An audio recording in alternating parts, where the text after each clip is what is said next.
¿Se puede entrenar conditioning a diario? Por supuesto, por poder se puede, ¿vale? Al final tienes que tener en cuenta que el trabajo de resistencia o de acondicionamiento cardiovascular ya se da en tus propias clases de tu deporte de combate, de K1, Muay Thai o lo que sea que practiques. Entonces, al final, el conditioning hay que entenderlo como lo que nos va a ayudar para poder realizar nuestro deporte en las mejores condiciones posibles y poder rendir realizando más rounds, realizando nuestros rounds a mayor intensidad, etcétera. Lo más óptimo es realizar un trabajo de conditioning aparte de tus clases entre 2 y 3 veces por semana. ¿Puedes realizarlo todos los días? Por poder puedes. Y como opinión personal te diría que siempre descanses por lo menos 1 o 2 días. Pero también tienes que tener en cuenta las capacidades que vas a combinar y cómo las vas a solapar. Como te comentaba, tienes que saber qué capacidades combinar, cómo solaparlas, cómo cuadrarlas, cómo trabajar esas capacidades si vas a realizar un trabajo de conditioning después de una sesión de fuerza. Al final hay 1000 factores que entran en juego. Para que te hagas una idea, no puedes trabajar miércoles un trabajo del sistema láctico y el jueves volver a repetir este sistema, ¿vale? Porque al final no vas a mejorar, te vas a estancar, vas a provocar un sobreentrenamiento no deseado, etcétera. Tienes que saber cómo cuadrar la capacidad aeróbica, capacidad láctica, capacidad aláctica, cómo combinar estos sistemas energéticos de la forma más óptima y sobre todo que te interesen en ese momento de la temporada. Bueno, posiblemente un especialista en este campo, como puede ser, por ejemplo, el baloncesto, que tiene estas demandas tan grandes de salto vertical, te va a contestar mejor que yo, ¿no? Pero bueno, desde mi experiencia te diría que realices eso mismo que quieres mejorar. Al final, el propio salto, ¿no? Que intentes realizar más saltos verticales, sea mediante CMJs, es decir, saltos contra movimiento, a Balakov, squat jump, etcétera, ¿vale? Que mejores esta mecánica de salto y después puedes añadir un trabajo complementario, ¿vale? Al final no hay ningún método secreto, pero bueno, en este caso si eres un deportista pues un poquito más avanzado, estaría muy bien que utilizaras a lo mejor un entrenamiento complejo, un trabajo de complex, ¿vale? Donde combinas un ejercicio pesado seguido de un ejercicio ligero para mejorar al final esta potencia. Es decir, un ejercicio pesado como una sentadilla frontal, que tiene al final este patrón vertical. Bueno, como te comentaba que se ha cortado el vídeo, puedes realizar una sentadilla frontal, por ejemplo, seguido de unos saltos con mancuernas o unos saltos cargados. Después, otro método sería el contraste francés. Al final este es un método más avanzado que combinas 4 ejercicios. Un ejercicio de fuerza máxima en primer lugar, o un isométrico máximo, ¿vale? Un overcoming, por ejemplo, en posición de sentadilla, estampar lo que es la barra contra los pins, ¿vale? Haciendo máxima intencionalidad durante unos segundos, seguidamente de un ejercicio de pliometría, pueden ser unos saltos al cajón, unos saltos normales, etcétera.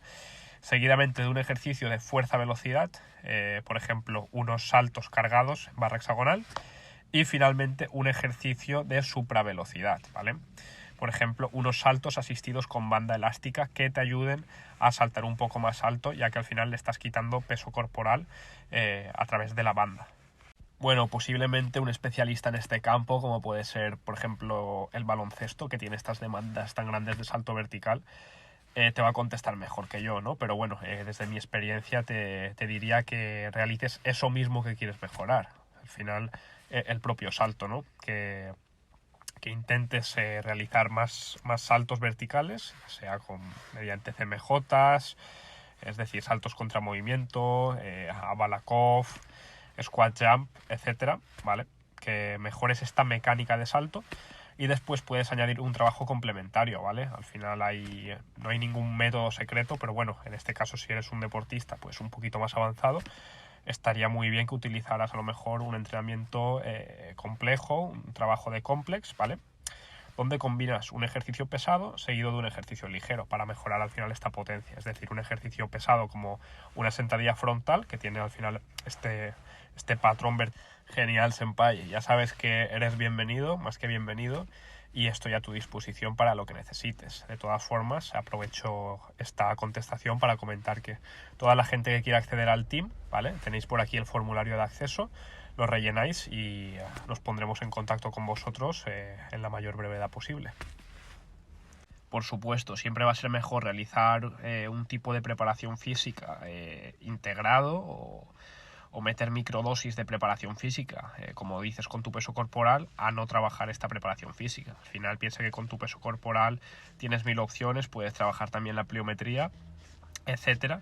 Y bueno, si estás interesado en un programa de 4 semanas únicamente utilizando tu peso corporal o poco material, hemos preparado uno para ello. Tienes aquí el enlace y si estás interesado pídeme más información también. Bueno, el entrenamiento interválico de alta intensidad es sin duda uno de los mejores métodos de conditioning que en algunos deportes como la esgrima, ¿vale? Sería en este caso el método más óptimo de acondicionamiento, ya que la esgrima es un deporte caracterizado principalmente por esas demandas en el sistema láctico. Entonces el HIIT cuadra perfectamente con este deporte, pero bueno, si te refieres a no cansarte, ¿vale? Hay 1000 factores también, como te comento, que entran en juego. Al final, para no cansarse, tienes que tener una buena base aeróbica, que lo ideal sería desarrollarla fuera de temporada, es decir, off-camp, para que llegues a la temporada y no te canses durante esos rounds y te puedas recuperar más rápido entre estos asaltos, entre series, etcétera. Entonces, respondiendo un poquito más a tu pregunta, te diría que en una fase competitiva, en un periodo competitivo, sí que emplees el HIIT en mayor medida y fuera de competición, ¿vale? Periodo ya sea vacacional, fuera de temporada, etcétera, hagas más uso de métodos continuos. Es decir, puedes hacer un método continuo uniforme, métodos continuos variables, etcétera. Puedes hacer media hora, 45 minutos de sombra, ya sé que es un método bastante aburrido, o también puedes hacerlo variando entre ejercicios, es decir, haciendo un circuito extensivo donde combines trabajo de saco, trabajo de sombra, trabajo de comba, por ejemplo, algún trabajo de fuerza con el propio peso corporal o con kettlebells, etcétera. Yo personalmente no te recomiendo las bandas elásticas para ponértelas en los tobillos, ¿no? Para realizar en este caso un low kick. Al final, si lo que buscas es mejorar tu low kick, lo primero y lo más lógico es mejorar tu técnica de base. Ser capaz de pivotar cada vez más rápido el pie de apoyo y lanzar esta patada al muslo o bueno, en este caso este low kick de forma descendente, es decir, de arriba a abajo. Mejorar esa trayectoria al final también te va a dar esa potencia, ¿no? Ser capaz de aplicar la fuerza correctamente en el momento que desciendes la pierna, tensar el core, etcétera. ¿Cómo podemos mejorar esto? Pues bueno, al final con un trabajo de pliometría vas a ser capaz de mejorar este complejo pie-tobillo también, esta reactividad, vas a ser capaz de pivotar más rápido, vas a mejorar esas fibras rápidas del tren inferior y también sería, después como te comentaba, también sería interesante realizar un trabajo de estabilidad de core y de transmisión de fuerzas. Un ejercicio que sería muy top en este caso para el tema del low kick podría ser unos leñadores o unos high to low wood chops o wood choppers, ¿vale? Que sería con una polea o una banda elástica realizar una trayectoria descendiente, ¿vale? Que cruzaría todo nuestro cuerpo en diagonal, ¿vale? Para trabajar esos oblicuos. Al final esto tiene sentido ya que el low kick es un movimiento que hacemos de arriba a abajo, ¿no? Para al final realizar esa trayectoria descendiente y en este caso talar la pierna del rival, ¿no? Para que tenga más potencia y el golpe duela más. ¿Se puede reemplazar trabajo pliométrico, lanzamientos de balón por bandas de elásticas? Bueno, no entiendo muy bien la pregunta, ¿vale? Pero al final la pliometría y las bandas elásticas cumplen diferentes funciones, ¿no? A menos que a lo mejor las bandas elásticas las utilizaras para hacer flexiones asistidas, ¿vale? Entonces yo lo que te recomiendo para sustituir el lanzamiento de balón medicinal y buscar un objetivo similar serían unas flexiones con palmada, por ejemplo, ¿vale? Unas push-ups con palmada o unas push-ups con impulso, que serán bastante mejores ya que el impulso será al 100% y no nos limitará el rango de la palmada. ¿Cada cuántas semanas aprox pautas descarga en fuerza? Bueno, esto va en función de las particularidades de cada uno y en función de su situación, ¿vale? Si han competido, no han competido, etc. Normalmente en un programa de fuerza y resistencia, la semana de descarga se hace a las 3 o a las 4 semanas, ¿vale? Es decir, durante la semana 4 de entrenamiento o la semana 5. Pero ya te digo, es indiferente y si estás siguiendo un plan hecho a tu medida, no es necesario pautar una descarga, simplemente con hacer una semana reduciendo algo el volumen de entrenamiento, metiendo diferentes estímulos, al final vamos a conseguir pautar esta dosis de recuperación y vamos a crear esa supercompensación de una forma óptima, ¿vale? Otras situaciones que se pueden dar es que hayas peleado el fin de semana, ¿vale? Y hayas llegado a la final, imagínate en una competición y estás hecho una mierda. Entonces, obviamente hay que programar una semana de descarga. Por el contrario, imagínate que también has peleado, pero en la primera ronda te has ido fuera. A lo mejor ahí pues no interesa hacer una descarga y podemos seguir acumulando volumen de trabajo la semana siguiente, ¿vale? Al final es en función de la persona, la mentalidad de la persona, a lo mejor ha ganado fresco la competición y tampoco interesa hacer una descarga. Así que nada, al final es muy personal y muy individualizado, ¿vale? Soy karateka de Shotokan, me gustaría volver a las competencias. ¿Me podrías ayudar? Por supuesto. Toda la gente que quiera acceder al team, ¿vale? Al Team Miura, tenéis por aquí el enlace al formulario de acceso. Lo rellenáis, son 5 minutitos y me pongo en contacto con vosotros por WhatsApp, ¿vale? Para ver todo vuestro historial previo, analizar todas las preguntas y ver si cuadráis y podemos empezar a darle caña. ¿Cómo lo haces si viajas de vacaciones? ¿Realizas rutinas de movilidad o algo de mantenimiento? Bueno, en primer lugar decir que la palabra mantenimiento desde mi punto de vista de entender la preparación física no existe, ¿vale? O estás mejorando o estás empeorando, ¿ok?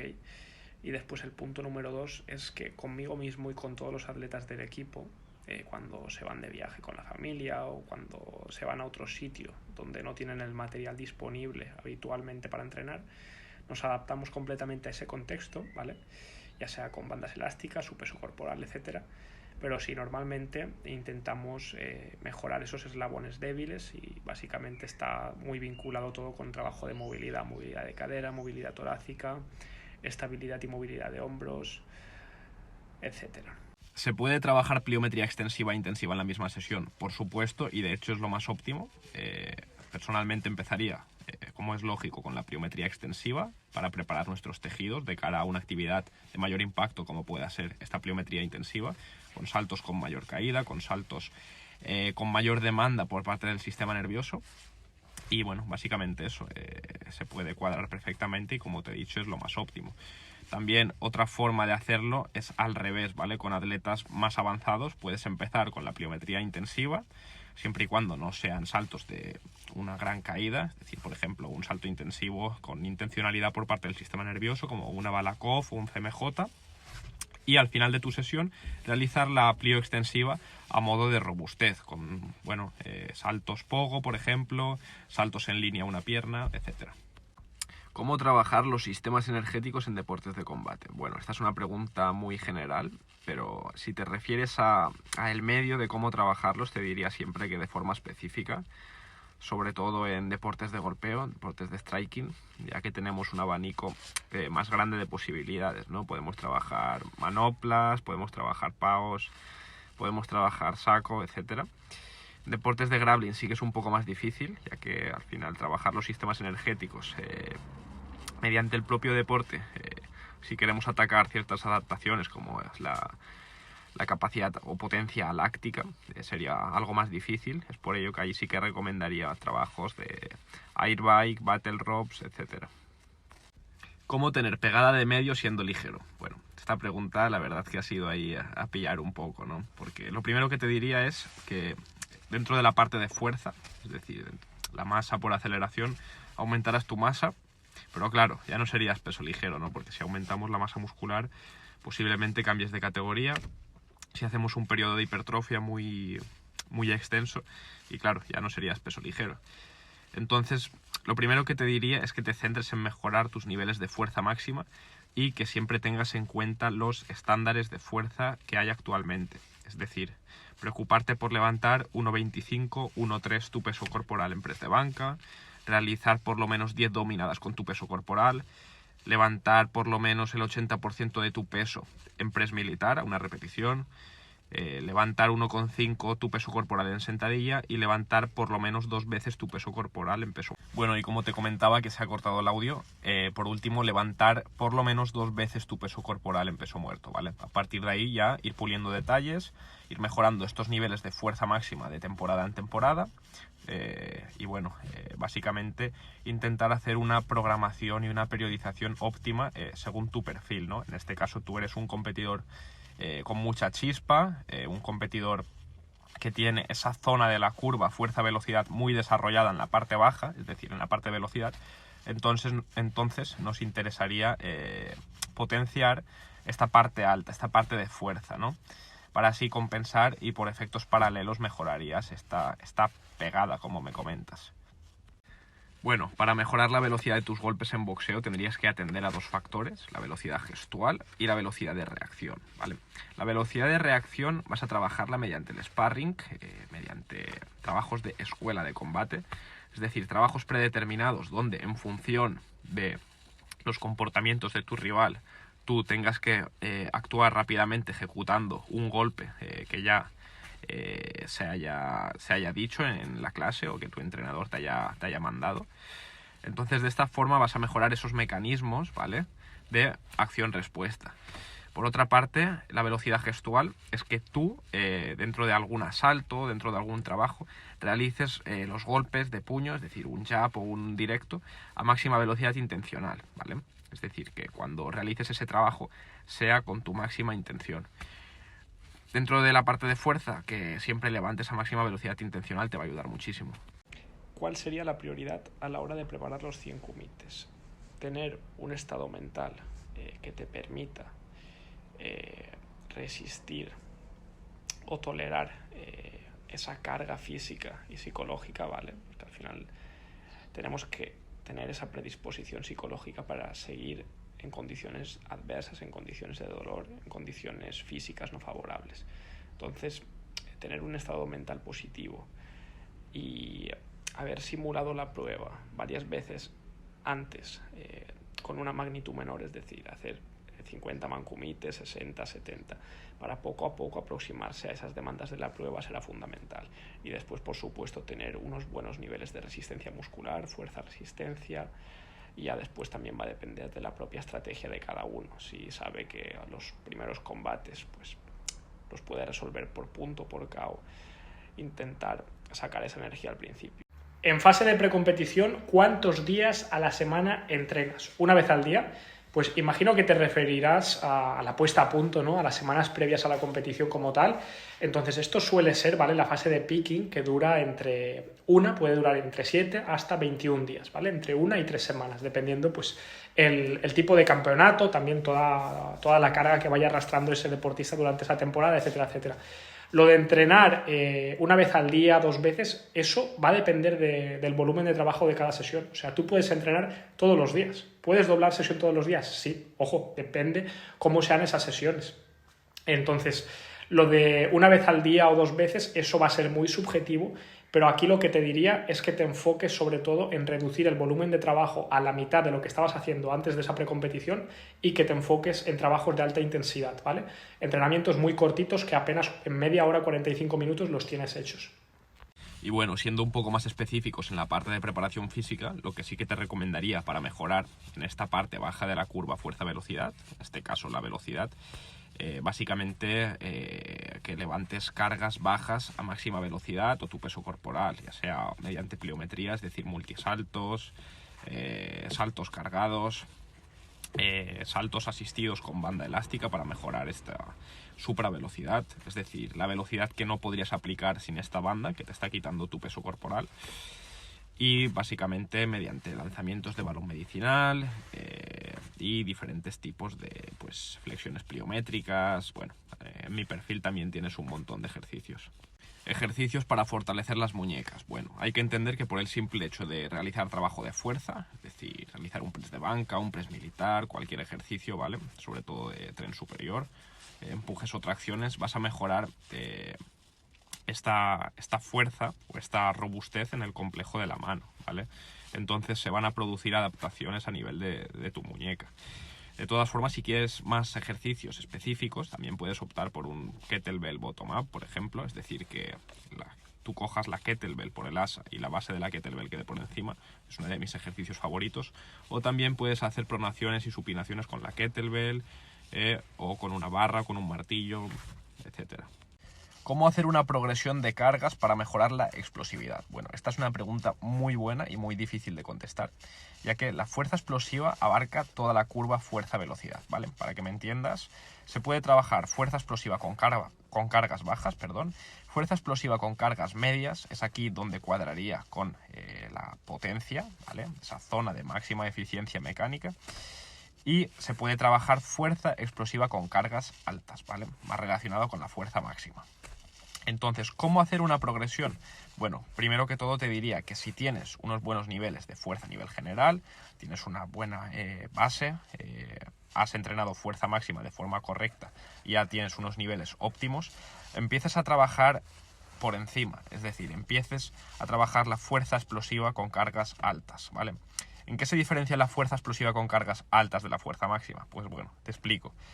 Bueno, como te comentaba, un ejemplo de fuerza máxima sería realizar 4 repeticiones en sentadilla trasera, por ejemplo, de 4 repeticiones posibles, ¿vale? O realizar 3 repeticiones de 4 posibles. En este caso estaríamos en un RIR 1, es decir, un RP9, un esfuerzo casi máximo, donde la última repetición, obviamente, a nivel visual sería lenta, ¿no? Aunque tú levantes a máxima velocidad intencional. Esto sería la fuerza máxima, ¿vale? ¿Cómo diferenciarla de la fuerza explosiva? Pues bueno, la fuerza explosiva dentro del mismo ejercicio realizaríamos una repetición de 4 posibles. Es decir, dejando 3 repeticiones en recámara y trabajando con un carácter del esfuerzo más bajo, ¿vale? Para que cada repetición, o en este caso una sola repetición, sea realmente explosiva o sea realmente en esos valores que nos interesan. Mejores ejercicios para fortalecer el cuello. Pues mira, yo te diría que te centres sobre todo en ejercicios isométricos que los puedes hacer tú mismo con tu propia resistencia, con resistencia manual o por parte de un compañero, ¿vale? A ser posible en tiempos impredecibles o ángulos que vayan cambiando. Por ejemplo, puedes cerrar los ojos, ¿vale? Limitamos en este caso el sistema visual y un compañero pues nos puede ir aplicando fuerza en diferentes direcciones, en diferentes partes, para obligarnos en este caso a hacer fuerza con el cuello y a estabilizarnos, ¿no? Entonces, eso puede ser una buena forma si queremos también disminuir el riesgo de lesión, porque muchas veces el error que cometemos al entrenar cuello es que, una, nos pasamos de volumen o dos, hacemos ejercicios muy agresivos, ¿no? Que implican pues muchos grados de flexo-extensión, de rotación, porque vemos que esos son los entrenamientos que hacen los profesionales, pero lo que te recomendaría es trabajo isométrico, principalmente. ¿Qué ejercicios de hipertrofia recomiendas para deportes de contacto? Bueno, entiendo que no peleas en deportes de combate y simplemente quieres ponerte fuerte o más grande, ¿no? Te recomiendo cualquier ejercicio, ¿vale? Siempre y cuando su ratio riesgo-beneficio sea óptimo, se adapte a ti el ejercicio y no te tengas que adaptar tú a él. Y sobre todo ejercicios que tengan una buena estabilidad para que tú puedas aplicar fuerza y para que el estímulo se vaya a ese grupo muscular que quieres estimular en concreto. Pero desde mi punto de vista te diría que priorices los trabajos multiarticulares, porque de esta forma ya estarás creando una base para posteriormente crear unas ganancias de fuerza máxima, o si será el caso futuro de que quieres competir, te habrás hecho fuerte en los principales patrones de movimiento y no únicamente con movimientos analíticos y enfocados en grupos musculares más pequeños o simplemente ejercicios monoarticulares. Boxeo y pesas. ¿Recomiendas esta combinación? Por supuesto. De hecho, por ello está mi perfil, por ello nació este proyecto, ¿ok? Al final, no solo los deportes de combate, no solo el boxeo, cualquier deporte necesita de fuerza o necesita complementar con fuerza para conseguir un buen rendimiento. No sé si tu caso es aumentar la masa muscular, mejorar tu rendimiento en boxeo si compites, no lo sé, pero por supuesto te lo recomiendo siempre con un plan estructurado y que se adapte a ti y a tus objetivos, ¿ok? Intenta alejarte de entrenar como un culturista, entrenar al fallo en todos los ejercicios, entrenar con un carácter de esfuerzo máximo o muy alto. y siempre intentar combinar de forma inteligente boxeo y pesas, y si no sabes cómo hacerlo te puedes poner en contacto conmigo y te ayudaré y guiaré paso a paso.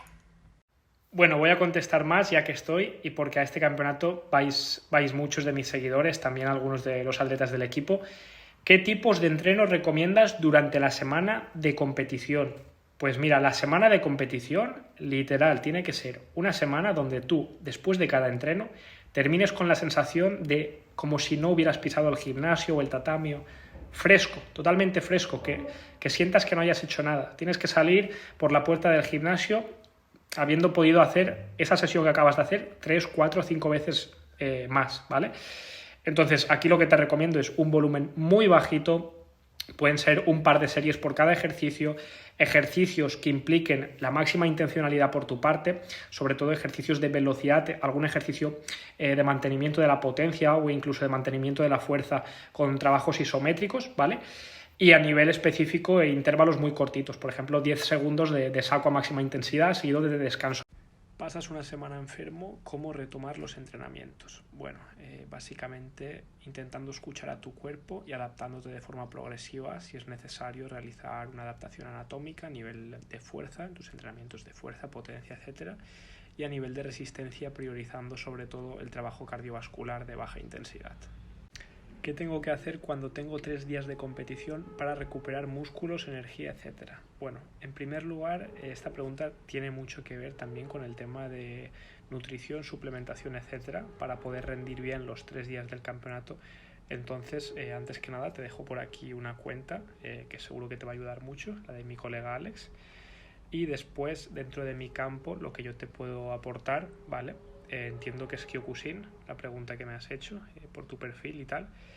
Y bueno, en mi ebook hay un capítulo que está dedicado exclusivamente a la preparación del World Open, que es el campeonato del mundo que se realiza cada 4 años y antiguamente sí que duraba 3 días de competición, ahora dura 2, pero yo lo que te recomendaría, ¿vale? Al igual que recomiendo a algunos atletas de kickboxing en competiciones que duran 2 o 3 días, es utilizar protocolos de reactivation o rewarming, ¿vale? Que significa, una vez, como comentaba, los protocolos de rewarming, ¿vale? Se utilizan entre combates, ¿vale? Pero esta vez, como estamos hablando entre días de competición, mi consejo es que una vez realices tu combate, ¿vale? O tu serie de combates y no vuelvas a competir hasta el siguiente día, cuando llegues al hotel, ¿vale? Al hotel donde descansas, al hotel oficial del campeonato o al hotel donde estés, realices trabajo de sombra de baja intensidad, de forma que vas a intentar aclarar este lactato producido por los productos de desecho que se han generado en tu organismo por la intensidad de los combates, ¿vale? Y intentar dormir cuanto antes, ¿vale? Puedes hacer uso de melatonina o algún tipo de suplemento que te ayude a conciliar el sueño, ¿vale? Una ingesta alta en carbohidratos, por ejemplo, la noche antes del siguiente día de competición.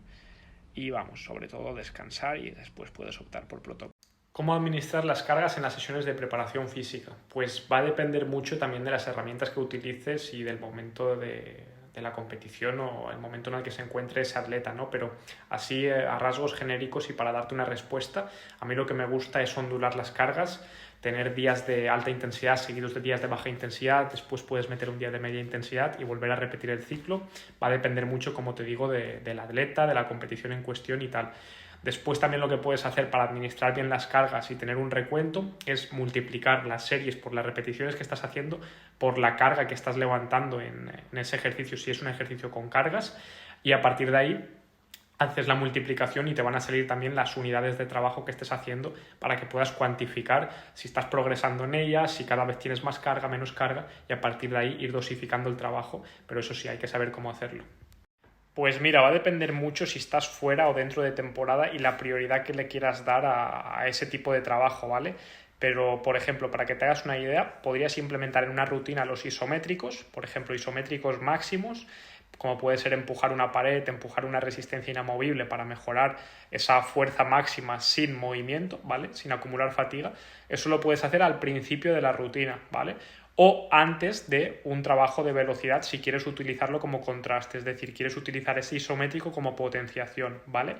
Después puedes utilizar un isométrico de larga duración o un isométrico mantenido al final de la rutina, ¿vale? Para que te haga un efecto pues más para recuperación o si buscas estabilidad, etc. Pues que empieces a bajar ya el volumen de entrenamiento, porque si tienes el día 17 ya queda nada, quedan 2 semanitas, entonces que empieces a bajar el volumen de entrenamiento, aumentes la intensidad, hagas entrenos más cortitos y sobre todo que te desapegues del resultado y que vayas a disfrutar ese torneo. Os